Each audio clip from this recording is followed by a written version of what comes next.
yeah, that's my thoughts on the first few episodes. But one of my favorite segments of season 5 is episode 5, 6, and 7, because you have that train heist thing, and yes, this is full on Heisenberg now, so he just is super confident about every single thing he does now.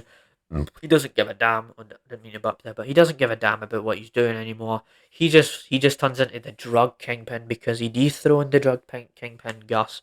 So there's that. So the train heist and all that stuff happens, and you get Todd killing the kid, which was a bit of an annoying moment. But Todd is an annoying character the more that the season goes on. So you get that.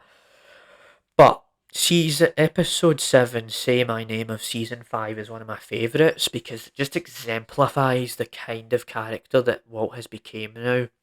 Is the fact that you get that whole thing where he's like, say my name, and then the guy's like, I don't know who you are, and he's like, I'm the guy who killed Gus Fring. I'm the guy who knows how to cook meth the best way and all that. And then he's like, you goddamn right. I kind of paraphrase that, but yeah, so you get that. But episode 8 and 9 kind of slow it down, but Hank kind of has a role to play even more here, because once Hank realizes who Heisenberg is, Hank's perception of how Walter is just flips on its head, and that whole thing of how I mentioned earlier in the episode that Hank's this cocky dude, oh, he's gonna make fun of Saul Goodman's commercials and say it's an epileptic whorehouse acting.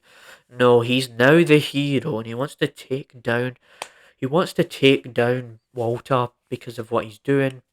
So you get that, but it slowly builds through that, and so you get that there. But then once you get into episode 12 and 13, episode 12 is sort of this episode where Walt has this tape, I'm pretty sure, and you just sort of see how Hank reacts to this. He sees this tape, and Walt pretty much makes it out that Hank did all this horrible stuff. He just lies and lies and lies. So you get that, but it's episode 13, we're sort of escalating it a bit more here because we have that whole desert thing when Hank's trying to go after. Well, and Walt doesn't want Jack, Todd, and all of that other crew to sort of get involved in this stuff. But, so yeah, I'm still kind of going all over the place here because, yeah, I don't want to bore you with every single little mini detail. So, you've got Amadeus, which is considered one of the best episodes of Breaking Bad history. So, just to give an example here, you had like the death of Jane, obviously. You had the death of Gus.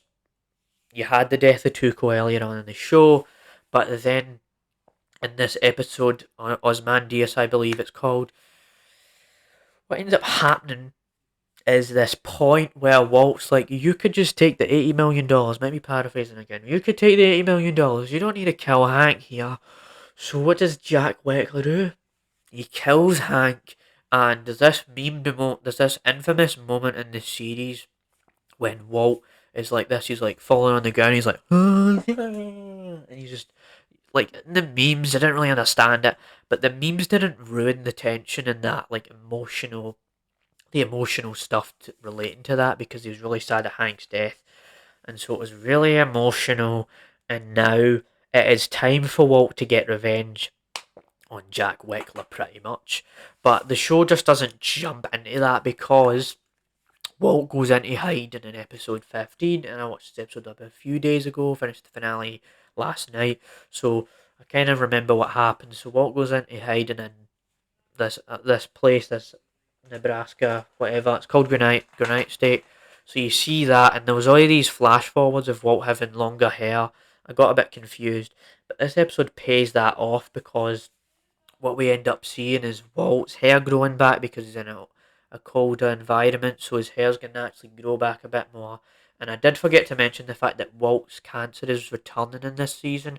Like, it keeps returning and returning. Like, in the first couple of seasons, you knew about it, but his cancer was like, oh, he's okay now. And Walt literally thought he was the Terminator in the season. He's like, I'm invincible. Nobody's gonna kill me. I'm gonna kill everyone. I'm gonna be the best of my abilities. I'm gonna be the best ever.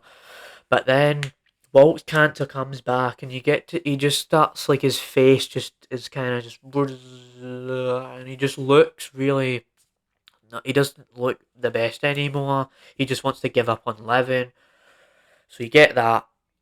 But there's that, right, and it's just more of a slower episode, but I do like the fact that it is a bit more slow because we get to slow it down from all that tension and those, but that build up with the Heisenberg versus Hank stuff, Hank becoming the hero sort of thing.